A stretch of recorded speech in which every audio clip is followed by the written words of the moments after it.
sebagai suri tauladan untuk kita semua. Ibu-ibu, apa kabarnya rumah Dharma ibu-ibu? Alhamdulillah, luar biasa. Allahu Akbar. Allahu Akbar. Semoga ibu-ibu digolongkan wanita solehah. Amin ya rabbal alamin. Ngepangkeun bahasa campuran boleh? Bahasa Sunda boleh? Bahasa Jawa boleh? Bahasa Inggris boleh?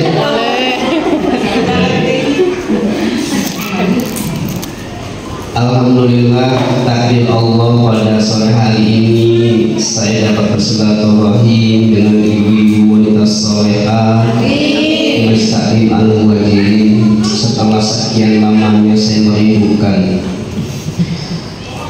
Pada sore hari ini saya menggantikan posisi Ustadz Asep. Walaupun saya sebagai bani serat nggak apa-apa. Padahal rumah saya dekat dari sini. Iya Ustaz. Insya Allah ya ke depannya. Insya Allah di blok C10 nomor 20. Sehari-hari saya tugas di Kementerian Agama Kota Bandung. Insya Allah. Alhamdulillah. Saya di Kementerian Agama Kota Bandung sejak tahun 2009. Dan alhamdulillah saya dipercayakan juga menjadi wakil sekretaris PWDNI. Ibu kan DNI? Dewan Masjid Indonesia Provinsi Jawa Barat. Mana itu?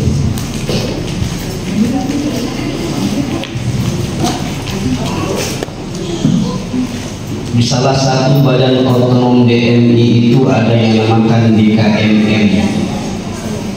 Pernah dengar? BKMM itu Badan Koordinasi Majelis Taklim Masjid. Kalau di Kemenak itu ada yang namakan KKMT, Kelompok Kerja Majelis Taklim. Jadi memang tugas saya sehari-hari adalah membina ibu-ibu majelis taklim. Mungkin karena saya tugasnya di Kota Bandung, jadi di wilayah sini jarang yang tahu kepada saya.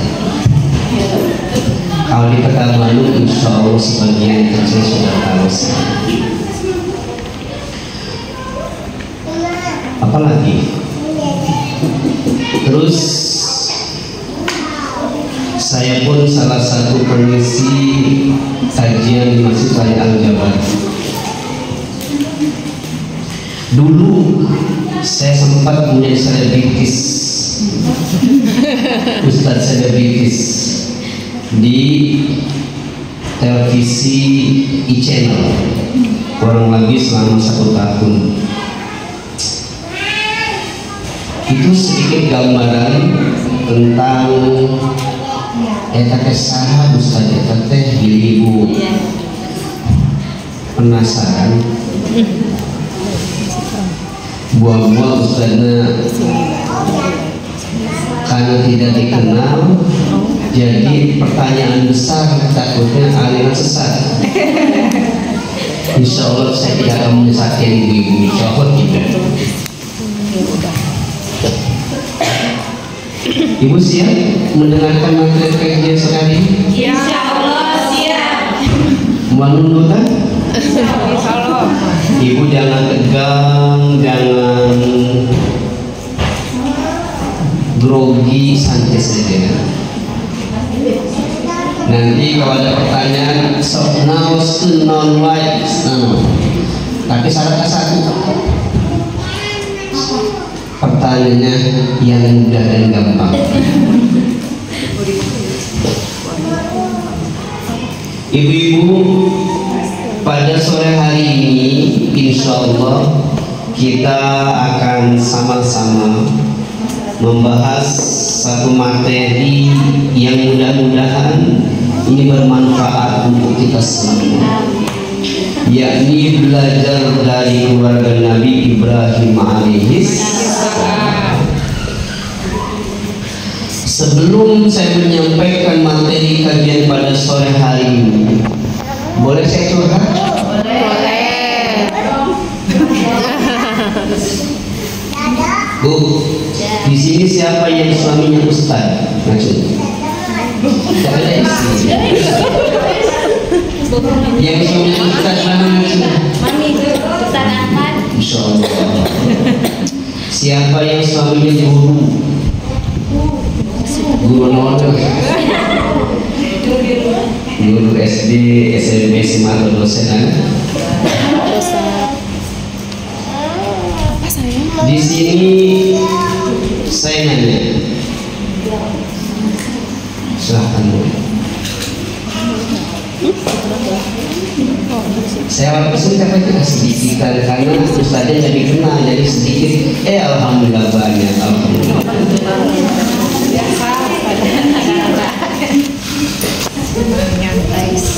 Bu, tugas seorang ustaz itu berat. Tidak semudah apa yang diucapkan, tapi seorang ustaz memiliki tanggung jawab yang sangat berat di hadapan Allah Subhanahu wa Ta'ala. Kata Allah, kabura maqtan indallah an taqulu ma la taf'alun.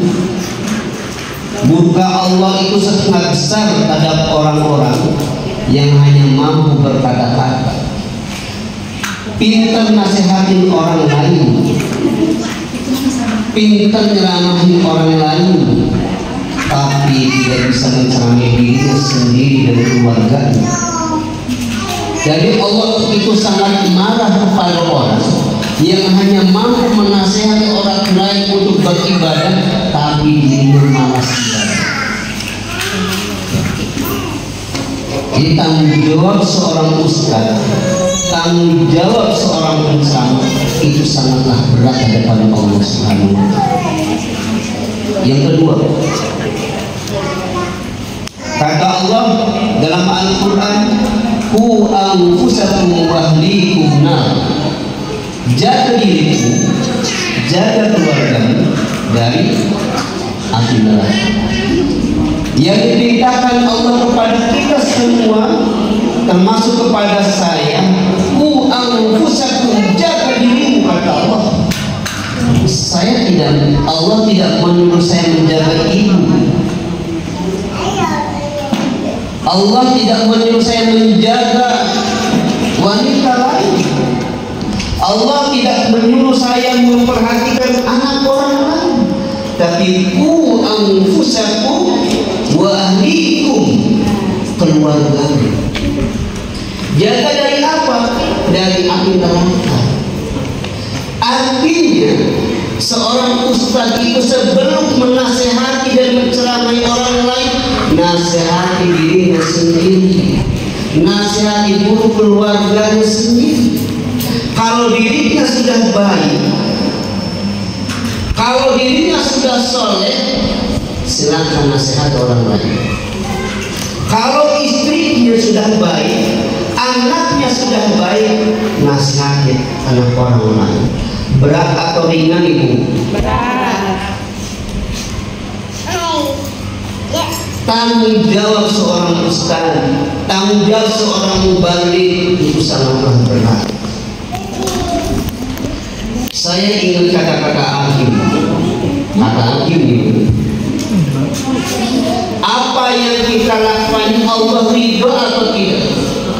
Kalau kita selalu meniribuan orang, kita merasa hebat, berarti kita tidak mendapatkan ridha Allah. Tapi kalau saya ceramah cuma dua orang lalu hilang rasa semangat, berarti ceramah saya bukan karena Allah. Kalau saya ceramah saya melihat amplopnya yang tebal, bukan karena Allah. Di sini tebal atau tipis?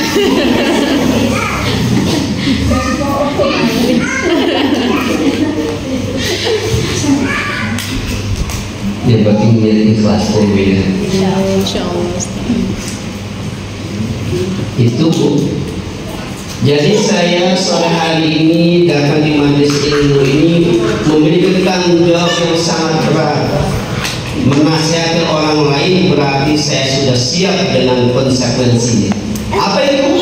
Kalau saya tidak mampu menjalankan apa yang saya katakan dan Allah marah kepada saya harus siap menerima konsekuensinya itu. Kalau istri saya tidak sesuai dengan apa yang sampaikan, saya siap membawa istri saya masuk dalam api neraka Allah. Tapi kita ini diberikan tanggung jawab oleh Allah. Ada tanggung jawab dan tugas yang harus kita bebankan dari Rasulullah SAW. Apa itu? Apa itu Bu? Balighuni walau ayat. Sampaikanlah dari walaupun satu ayat. Itulah yang mendorong saya, mendorong kita semua harus senantiasa menuntut ilmu. Dan setelah kita mendapatkan ilmu walaupun satu ayat, sampaikan kepada orang lain. Kata Allah dalam surah Al-Asr, ada tanggung jawab yang harus kita tunaikan. Apa itu? Wa tawassaw bil haqq Wa tawassaw bis sabr. wa tawassaw bis sabr. Yang artinya menasihati kepada jalan kebenaran dan kesabaran. Jadi tanggung jawab kita ini satu sama lain adalah mengingatkan untuk kepada kebaikan dan kebenaran. Dan Ibu, yang menjadi saya senantiasa semangat untuk berdakwah itu ada satu firman Allah yang berbunyi, kuntum khairu ummatin ukhrijat linnas ta'muruna bil ma'ruf wa tanhauna 'anil munkar. Kalian adalah umat yang terbaik. Jadi kita ini ibu-ibu yang ikut majelis taklim menyampaikan kepada minimal kepada keluarganya, kita termasuk hamba-hamba Allah yang terbaik. Kata Allah, kuntum khairu ummatin ukhrijat linnas. Saya tanya,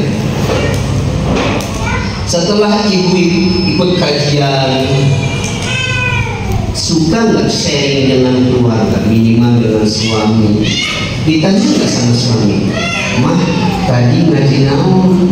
Pernah ditanya? Apa dia bilang?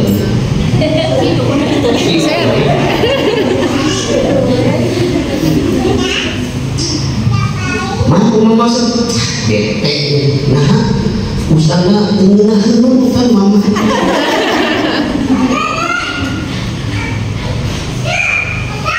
Jadi kita kan bukan materi ceramah, tapi ningali ustaznya. Ibu, kalau kemarin ini kan cantik-cantik, Insya Allah. Kalau di rumah nih, kira-kira sama nggak cantiknya seperti ini?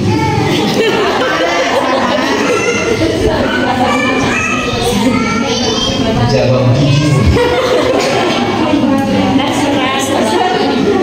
sisa dulu.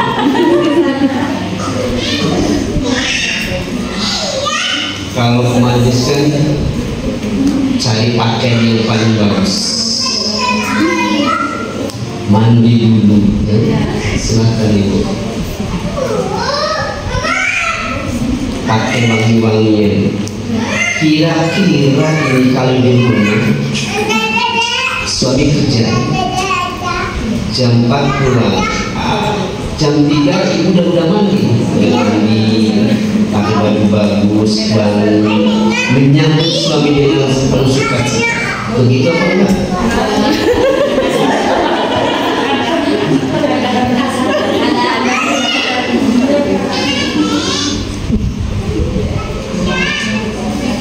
Biasanya ibu-ibu suka kebalik, betul nggak? Kalau keluar rumah tampil cantik, di dalam rumah ala kadarnya.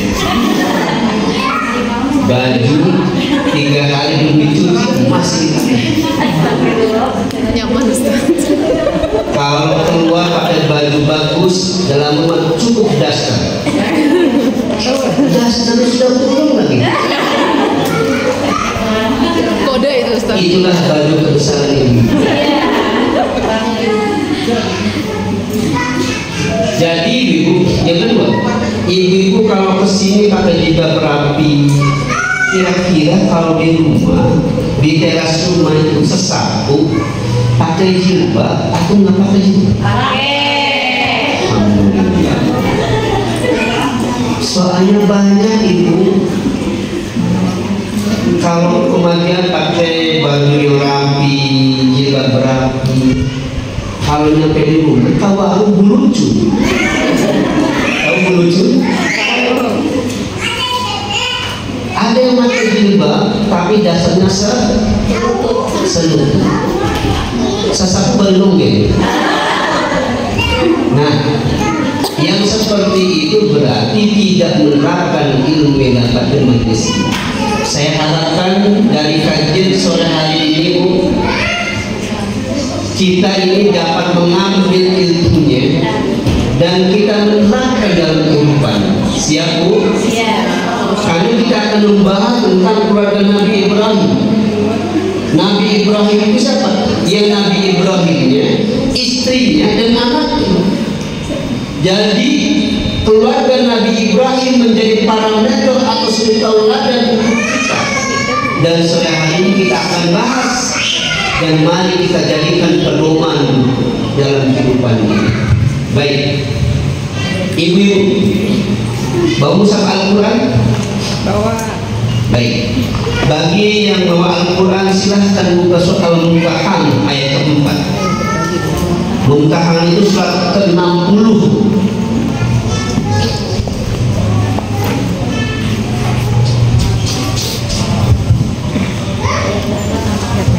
Mumtahanah ayat 4. Surat ke-60. Sudah? Ada. Oke. Saya bacakan selanjutnya ibu ya. Ini tidak semuanya kita bacakan, cuma satu paragraf aja. A'udzu billahi minasy syaithanir rajim. Silakan ibu.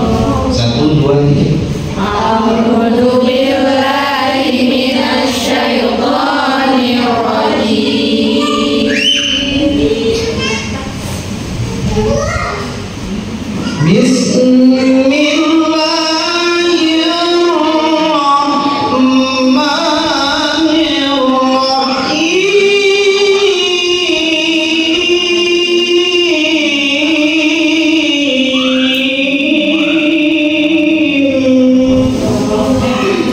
Silakan 1, 2, 3.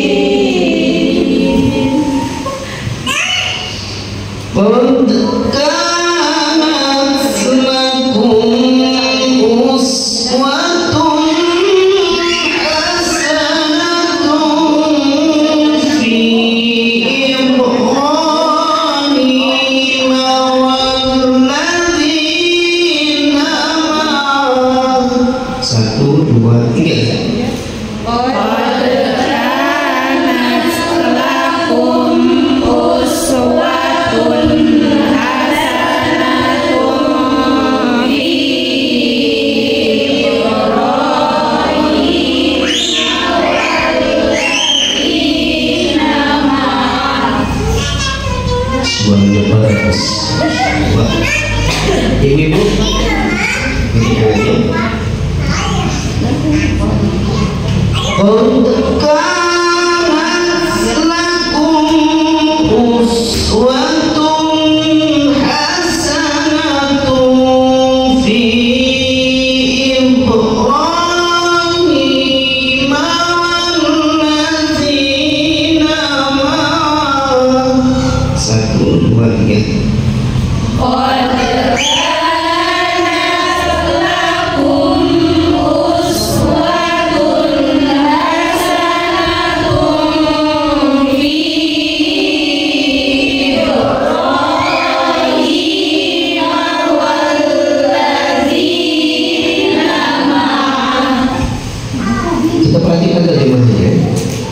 Sungguh telah ada suri tauladan yang baik bagimu pada Ibrahim dan orang-orang yang bersama dengannya.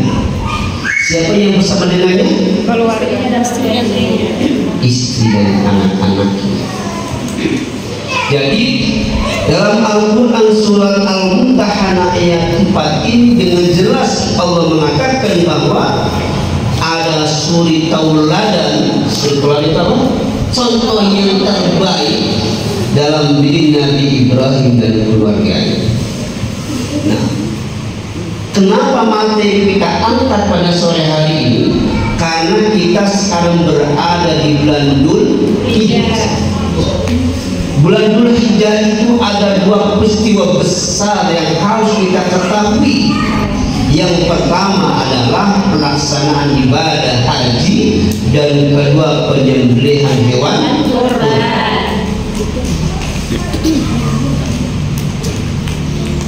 Bagi tetangga kita, saudara kita, siapapun di antara kita yang sekarang sedang menunaikan ibadah haji, semoga menjadi haji yang mabrur dan mabrur. Dan kita yang belum dipanggil oleh Allah, mudah-mudahan di kemudian hari Allah memanggil kita menjadi tamu-tamunya, bisa melakukan haji di tempat kemahalan. Siapa yang sudah pernah haji? Umrah? Insya Allah. Ibu-ibu, ibadah haji dan penyembelihan kurban ini adalah contoh yang dilakukan oleh Nabi Ibrahim alaihissalam dan keluarganya.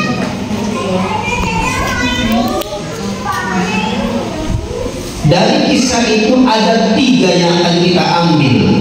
Yang pertama, ketaatan, kesabaran, dan pengorbanan Nabi Ibrahim dan keluarganya. Apa bu? Ketaatan, kesabaran, dan pengorbanan Nabi Ibrahim dan keluarganya. Saya bermula dari sebuah kisah. Nabi Ibrahim memiliki istri yang pertama bernama Siti Sarah. Nabi Ibrahim menikah dengan Siti Sarah sekian tahun lamanya, tidak dikaruniai anak dan keturunan. Setiap saat Nabi Ibrahim berdoa kepada Allah, Rabbi habli minas sholihin, ya Allah berikanlah kami keturunan anak yang saleh. Setiap ibadah kepada Allah, Ibrahim berdoa, Rabbi habli minas sholihin. Tapi Allah tidak kunjung memberikan anak kepada Ibrahim dan Siti Sarah. Pada waktu itu Nabi Ibrahim usia sudah 86 tahun, sudah cukup tua, tapi belum dikaruniai anak. Apakah setelah itu Nabi Ibrahim putus asa dan putus harapan? Tidak. Jadi kalau ada di antara kita ini yang sudah sekian tahun menikah belum diberikan keturunan, maka bersabarlah, karena Nabi Ibrahim pernah mengalami hal yang seperti itu. Siti Sarah melihat kesungguhan, keinginan, kerinduan Ibrahim memiliki keturunan, tak sampai hati Siti Sarah itu. Lalu satu hari Siti Sarah mengatakan, wahai suamiku sayang, ibu karena sayang suami, ayah sayang sini dong. Siti Sarah bilang, wahai suamiku sayang, aku tahu kegundahan hatimu, aku tahu jiwaku bergetar ketika mengajarkan doa kepada Allah untuk mendapatkan anak dari keturunan. Maka dari hatimu yang paling dalam wahai suamiku, maka carilah engkau istri lain. Jadi Siti Sarah tahu betul ketika suaminya menghendaki anak keturunan tapi dia belum mampu memberikan keturunan, maka Siti Sarah dengan ikhlas dan ridho menyuruh suaminya untuk menikah lagi. Ibu siap gitu? Tidak.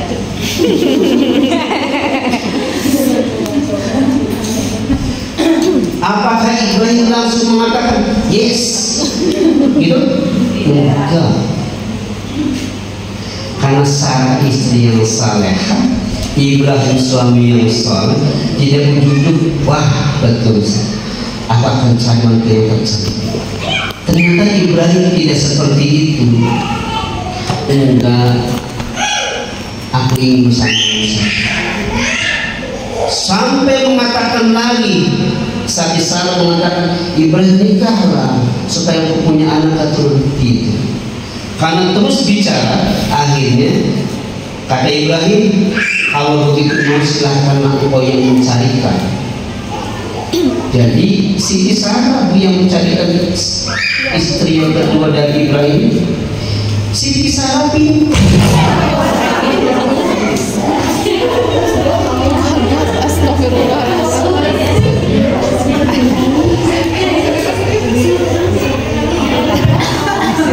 Lanjut. Terkejut. Semua kaget. Mendengar kata poligami langsung. Speakernya Kok bisa tuh? bukan komplain, mendukung.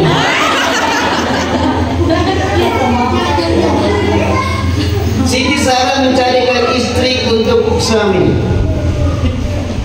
Dicarilah wanita yang terbaik menurut Siti Sarah.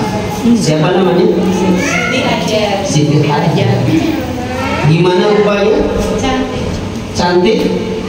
Kulitnya? Enggak. Makanya Hajar itu dari kata batu. Kulit itu hitam. Siti Sarah pun pintar. Carikan istrinya itu untuk suami, bukan cari yang putih mulu dan cantik jelita, tapi cari yang hitam legam. Jadi kalau mau cari kawan untuk suami itu siapa istri suami itu, carilah yang hitam legam.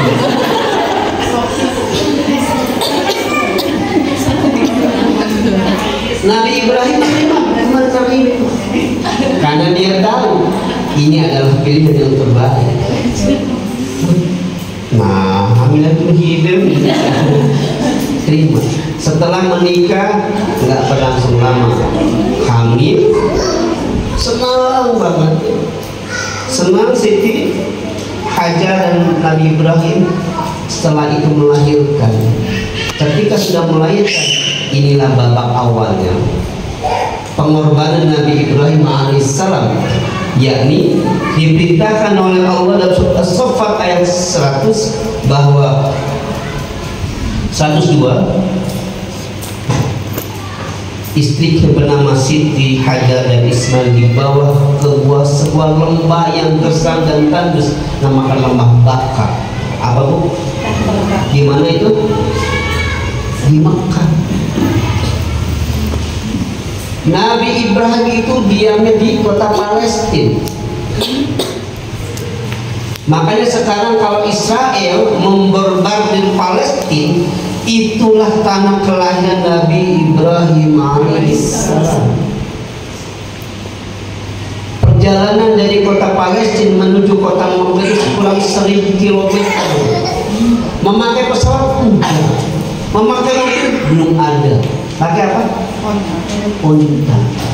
1000 km dari sini ke mana? Jangan pokoknya. Membawa Siti Hajar dan Ismail dalam sebuah lembah yang namanya lembah Baka. Sudah sampai di lembah Baka itu, Ibrahim meninggalkan kedua orang yang dicintai. Sampai Siti Sarah mengatakan, Siti Hajar mengatakan, wahai Ibrahim, kenapa kau tinggalkan kami berdua di tempat sedangkan di sini tidak ada siapapun. Di sini tidak ada sumber makanan dan sumber kehidupan. Ibrahim alaihissalam dengan berat hati meninggalkan mereka berdua tanpa meninggalkan kata-kata. Sudah agak jauh baru Siti Hajar mengatakan, "Wahai Ibrahim, apakah ini perintah dari Allah?" Kata Ibrahim, hanya menganggukkan kepalanya, bahkan tanda itu adalah sebagai tanda bahwa ini perintah dari Allah Subhanahu wa Ta'ala. Bu, kira-kira kalau ibu sama anak ibu yang masih bayi nih dibawa oleh suami ibu pergi gitu, kemana, kalau gitu, ke gunung, ditinggalkan, kira-kira ibu gimana perasaannya? Hah? Mau nggak? Mau nggak? Buru-buru. Suami ibu nggak pulang-pulang aja, ibu tuh sudah marah-marah tuh. Suami jam 4 pulang, ini jam 6 belum pulang, ambil handphone. Ayah, di mana? Karena belum pulang. Betul nggak? Telepon, nggak diangkat-angkat, macam-macam ya suami. Padahal ibu berada di rumah, suamimu sedang kerja, tapi ketika waktu belum pulang, ibu udah gundah gulana, muncul rasa curiga, muncul rasa kesel, muncul rasa marah. Betul apa betul? Beda dengan Siti Hajar, ditinggalkan di sebuah lembah yang gersang dan tandus, tidak ada seorang pun di sana. Ditinggalkan, bayangkan ini. Makanya ibu Siti Hajar wanita ahli surga. Ibu mau jadi ahli surga? Mau? Siap syaratnya?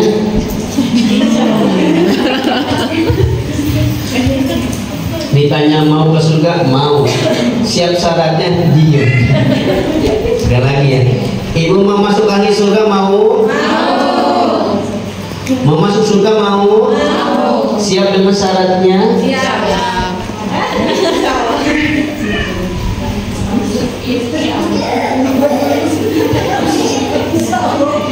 Kan banyak, bukan surga biasa.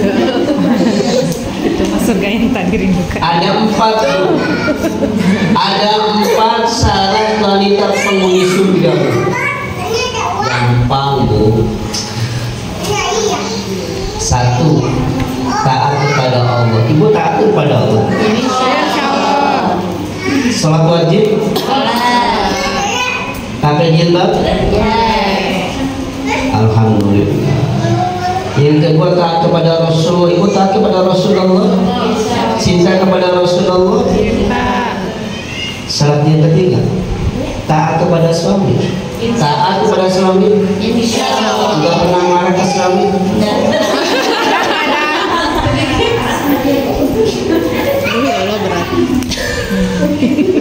Dan yang keempat, mampu menjaga kehormatan ibu hanya untuk suami ibu sendiri. Sekarang ini saya kalau lihat medsos suka galau. Galaunya macam-macam. Negara bisa dilihat dosa, nggak dilihat barang bagus. Bu, kalau ibu merasa cantik di foto selfie dikirimkan di media sosial, di Facebook, di Instagram, di TikTok, siapa lagi? WA, dilihat oleh laki-laki lain, dosa apa tidak? Dosa.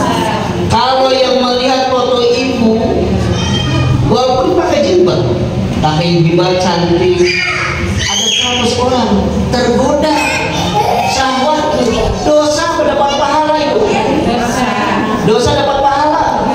Dosa. Tapi kok tahu nanti dilakukan? Cepet foto di share. Makanya ibu, kalau ibu merasa cantik, cukup cantik untuk suami ibu. Karena kata Rasulullah ibu, kalau seorang suami memandang wajah istrinya dipelong raranya. Ibu kan salting ya. Apa aku melong? Ya Allah, apa tidak salah pilih?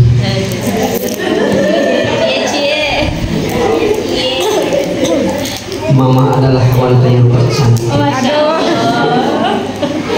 Cantik wajahnya, cantik juga hatinya. Senang apa senang? Lalu dipegang tangan ibu. Tangan ibu ya. Dipegang tangannya, diremas-remas tangannya. Lalu sambil aku ridho menjadi suaminya. Kata Rasulullah, dosa yang ada dalam diri istrinya berguguran, rontok semua dosa. Makanya ibu Umi Didik langsung pailin suami.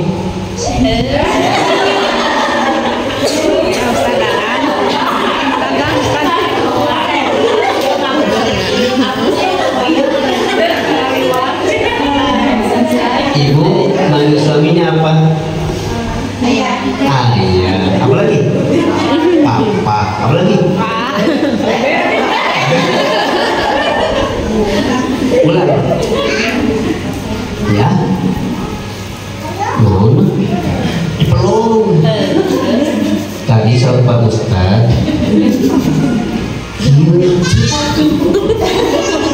Mama tuh yang ahli surga. Terus apa peluk aku? Lihat wajahku. Kira-kira papa ini bahagia enggak beristri ke mama? Sekapung. Sekapung bahagia, sekapung rugi. Pak, kata Pak Ustadz, kalau seorang suami mengatakan aku ridho menjadi suamimu, maka dosa yang ada dalam diri istrinya berguguran dan di ahli surga. Aku hanya seperti itu. Siapa begitu mau? Mulai dari sini praktek.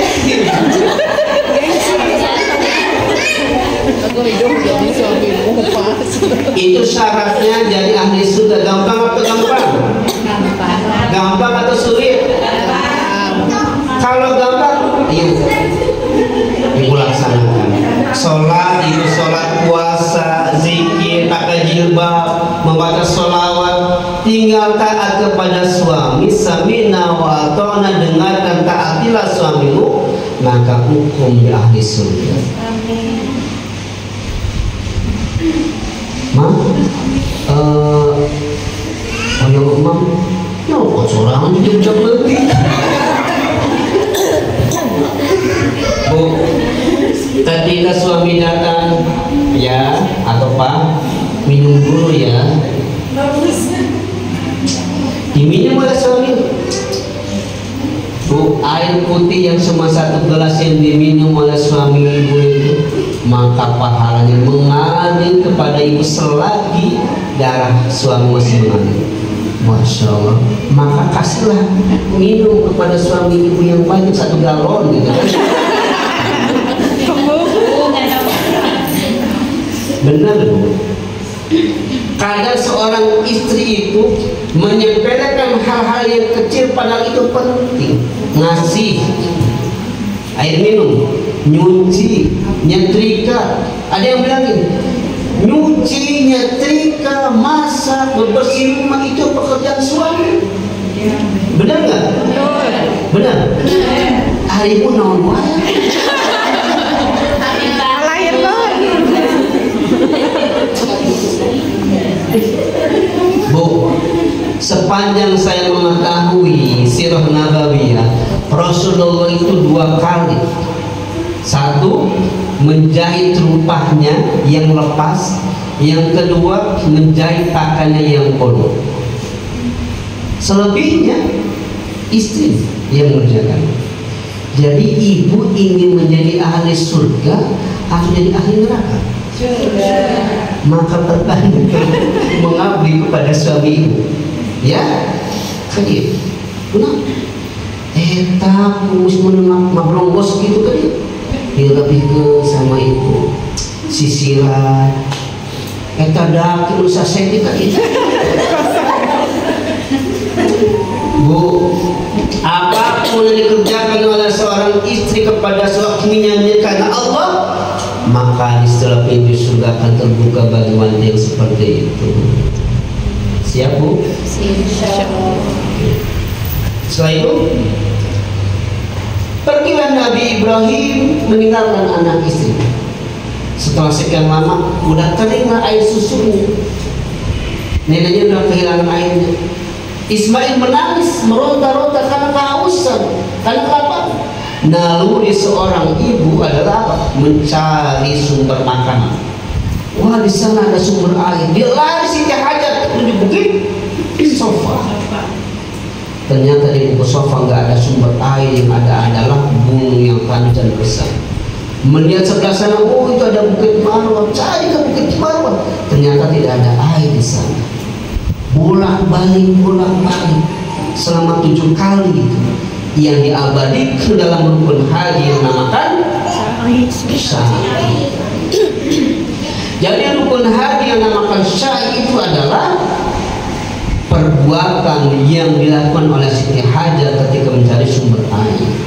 Artinya seorang ibu yang menyusui anaknya, yang mendidik anaknya karena Allah, maka dia akan diabadikan oleh Allah nanti di surganya Allah. Tercatat namanya di sana. Ibu namanya siapa? Putri. Siapa? Nama asli? Laura.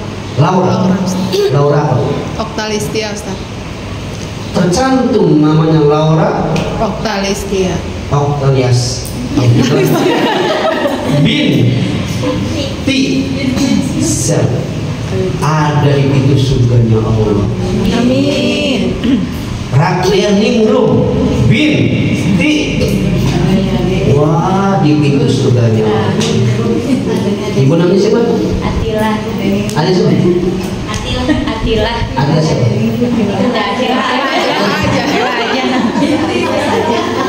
Binti siapa? Binti Ade Maman. Ade Mama. Iya. Wah, di Jannatul Firdaus tercantum namanya di sana. Amin. Senang nggak? Bahagia. Itu ketika seorang wanita yang menyusui anaknya penuh dengan cinta dan kasih sayang, mendidik anaknya karena Allah. Seorang ibu yang ikhlas mendidik anaknya, pahalanya akan mengalir. Makanya ibu kalau punya anak itu harus bersyukur kepada Allah. Anak nangis wajar, iya nggak? Iya. Anak kita jajan nangis namun biarkan. Nam juga anak asal jangan ibu kayak gitu.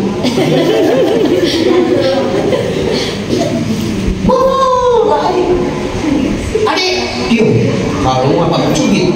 Seorang ibu yang memarahi anaknya itu cinta atau tidak? Cinta atau tidak? Tidak.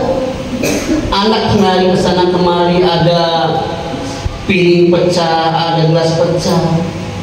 Anak jangan menjadi sasaran ibu. Dasar anak nggak bisa diatur, kamu jadi apa nanti besar? Ibu tega ketika menggunakan kata-kata yang bekas kepada memori anak itu, akan terbekas dalam hati anak itu sampai nanti dewasa. Kemarin kan banyak tuh di media sosial, di televisi juga ya, ada ibu yang membunuh anak kandungnya sendiri. Ada seorang ibu yang melecehkan anak laki-laki sendiri. Wanita yang seperti itu, ibu yang seperti itu, hakul yakin di akhirat. Kenapa? Karena dia telah menyia-nyiakan amanah yang Allah berikan kepada diri. Siti Hajar lari ke sofa, lari ke kepala, itu tinggi banget loh Bu. Hanya apa? Untuk mencari sumber air. Supaya apa? Supaya asinnya senantiasa mengalir.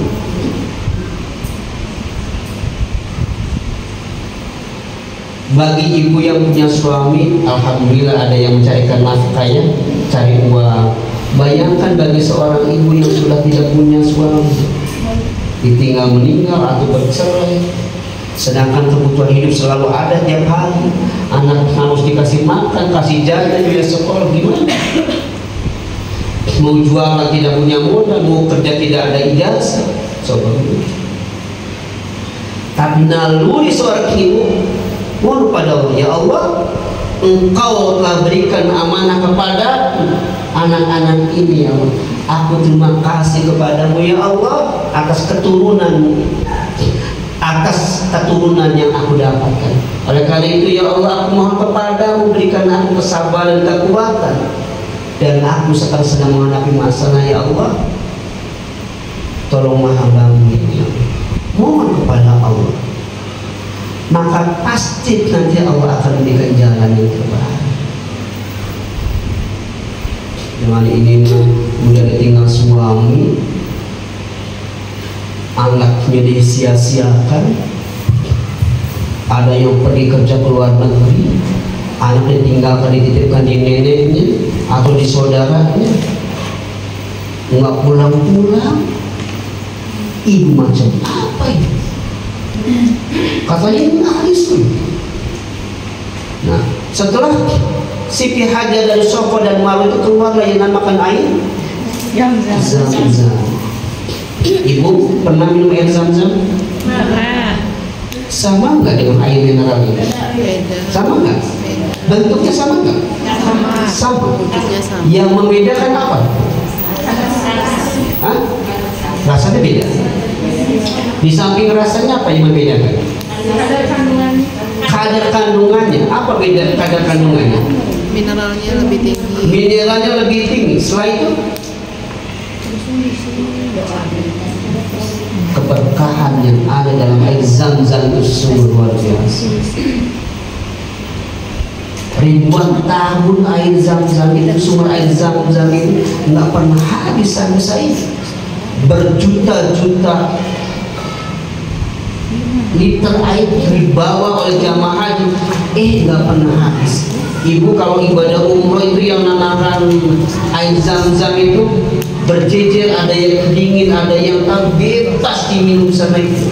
Kalau di sini kita minum air Zam-Zam sedikit-sedikit ya, di sana itu bebas dan itu tidak pernah habis air Zam-Zam itu. Itulah buah hasil perjuangan Siti Hajar dan Ismail alaihissalam. Yang terakhir, ibu,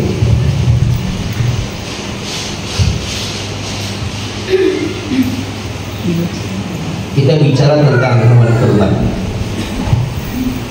Ya, saya doakan semoga ibu-ibu dan keluarga dan termasuk saya diberikan jalan untuk minimal bisa melaksanakan ibadah umroh.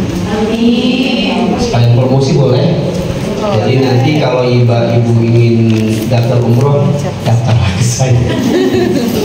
Saya salah satu tim konsultan travel umroh. Siapa tahu ibadah rezeki nanti. Benar Bu, ibadah haji dan umroh itu ibadah rahasia.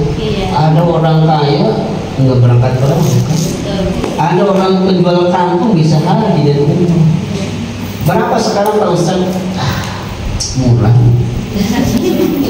Ada paket 27 juta, ada yang 29, ada 30, ada yang 35, tergantung apa? Tergantung paket ibu di mana. Kalau kami berkisar 30 juta itu hotelnya berbintang 4 dan dekat dengan Masjidil Haram dan Masjid Nabawi. Sedikit saya cerita yang Habib minta kepada ibu. Suatu hari ketika saya mencium Hajar Aswad, ini sampai sini saya kadang aneh ya. Yang namakan mencium Hajar Aswad itu kan sulit karena ribuan orang. Dan orang Afrika, orang Arab kan tinggi besar, hitam-hitam, terus datangnya berjamaah, pegang menjadi kita Indonesia yang kecil, itu pet gini Bu. Jadi saya gini, segini, tinggi banget. Tapi niat saya adalah, ya Allah, aku ingin menuju Hajar Aswad. Ibu tahu sekitar muter kan? Jadi ibu kalau ingin menuju Hajar Aswad jangan langsung ke Hajar Aswad, yang akan bisa. Jadi udah di lingkaran besar terus sambil tahu dia labbaik Allahumma labbaik la syarika lak terus muter sambil mengerucut sampai ke titik itu. Nah, kalau sudah dapat ke Hajar Aswad itu orang banyak luar biasa. Yang anehnya begitu saya mencium Hajar Aswad itu kan banyak orang, tapi tubuh saya tidak merasa ada yang menyentuh sedikit pun, tidak ada yang mendorong. Padahal orang tuh berjubel-jubel saling mendorong-dorong. Tapi begitu saya mencium Hajar Aswad tidak ada seorang pun yang mendorong saya. Yang kedua, begitu wajah saya masuk dalam lingkaran Hajar Aswad itu hening luar biasa, tidak ada suara apapun. Padahal ribuan orang itu suaranya kan bergemuruh, tapi nggak kedengeran apa-apa. Ya Allah, saya ngedoa itu agak lama. Segala saya panjatkan kepada Allah itu melalui ketikanya sahabat. Begitu sudah saya cukup, saya keluar, lalu saya muter ke tempat tinggalan yang lain. Jadi ibu-ibu nanti kalau nanti masuk ibadah umroh, ketika tawaf lebih baik sama suami, berangkatnya sama suami. Karena kalau sendirian kasihan. Saya itu waktu mau mencium Hajar Aswad itu ada ibu-ibu muda yang ingin mencium Hajar Aswad, dia nggak bisa-bisa. Sama saya dibantu, ayo teh kesini teh, ikutin saya. Begitu sampai di Hajar Aswad, dia tidak sempat minum Hajar Aswad. Silahkan teh macam enggak, saya cukup megang Ka'bahnya aja. Jadi saya teteh itu memegang Ka'bahnya itu senang luar biasa. Insya Allah nanti ibu sendiri asal. Amin. Yang terakhir masalah kurban. Siapa yang punya hewan kurban? Kalau menjadi hewan kurban ibu, ada yang harus diperhatikan. Satu, hewan niatnya karena Allah ya. Karena kalau menjadi hewan kurban niatnya pun karena Allah akan ditolak. Sebagaimana penyembelihan Habil dan Qabil. Habil itu anaknya siapa? Nabi Adam alaihissalam. Habil kurbannya diterima oleh Allah karena ikhlas karena Allah. Qabil ditolak oleh Allah, sama-sama menyembelih hewan kurban karena niatnya bukan karena Allah. Jadi yang pertama niatnya karena Allah.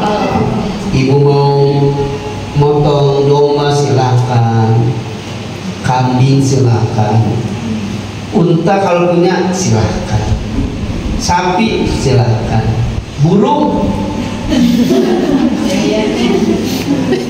ada yang mengatakan bisa tapi kayaknya nggak umum. Ayam boleh, nggak ada contohnya, udah kambing aja.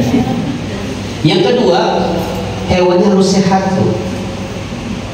Bagaimana ciri sehat? Satu, matanya bisa melihat, tidak boleh yang buta.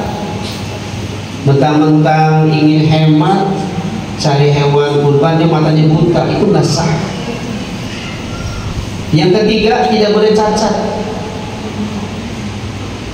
Yang masuk cacat itu satu, kakinya tidak boleh pincang, apalagi nggak ada satu, nggak bisa. Harus sehat, harus normal. Bututnya tidak boleh dipotong, semuanya masih utuh. Dan yang keempat, harus sudah masuk umurnya. Kalau kambing itu sudah tanggal giginya 1. Kalau cempe nggak bisa. Biar terjangkau bisa cempe, nggak diterima. Jadi minimal 2 tahun itu usia kambingnya. Ya. Yang kelima terakhir, kalau ibu teteh menyembelih hewan kurban memang berhak mendapatkan